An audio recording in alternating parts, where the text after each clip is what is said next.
Iš tikrųjų, aš esu labai didelis kritikas, tai labai galiu Joną pagirti už tai, kad man patiko. Žiauriai gerai, eina savo.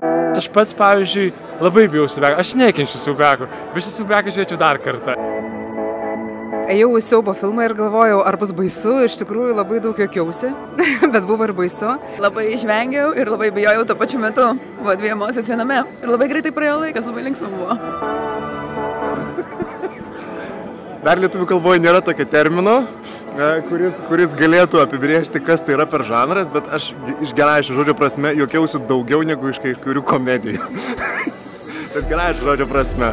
Man labai patiko, kad buvo labai daug kur juoktis vietų. Tai man čia yra geriausia. Ir aš prisipažinsiu, aš labai esu didelis bailys, aš siaubo filmų nežiūriu.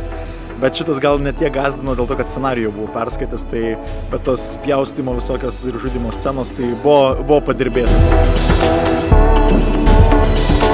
Aš jaučiausi įsitraukęs į filmą, tikėjau filmu, buvo labai gerai sudėliotos mizanscenos ir netgi emocijos, kada tu truputėlį bijai, staiga kažkas juokingo, staiga vėl bijai.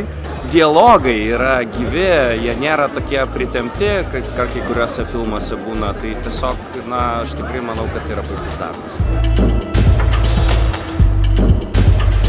O šiaip tai esu, aišku, labai subjektyvi ir turbūt ir gera dėl to, nes vaidina žmonės jauni, kuriuos aš pažįstu daugelį 4 metus, nes mano studentai, 2 žmonės iš čia pažįstu nuo gimimo, nuo kūdikystės ir labai gera matyti, kaip auga jauna talentinga aktorių karta.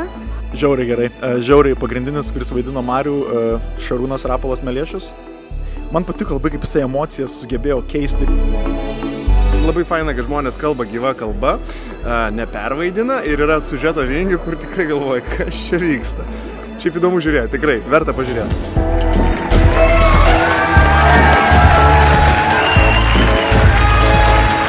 Ir aš ten buvau tas žmogus po filmo, kuris reikia bravo, ir sakiau, šaunuolis Jonai, nes man jis net neprailgo, aš norėjau toliau žiūrėti. Ir aš noriu gal pamatyti Rūpintojėlį 2, nes čia viskas tik prasideda, kaip supratau. Tai labai fainai, aš labai džiaugiuosi, labai myliu Joną ir labai kviečiu visus eiti žiūrėti. Filmo žinutę, eikite į kiną. Ir kad Lietuvos kinas geras. Aš tikrai daugiau nieko nesakysiu. Tai tiesiog ateikit ir pažiūrėkit, nes tai yra to verta.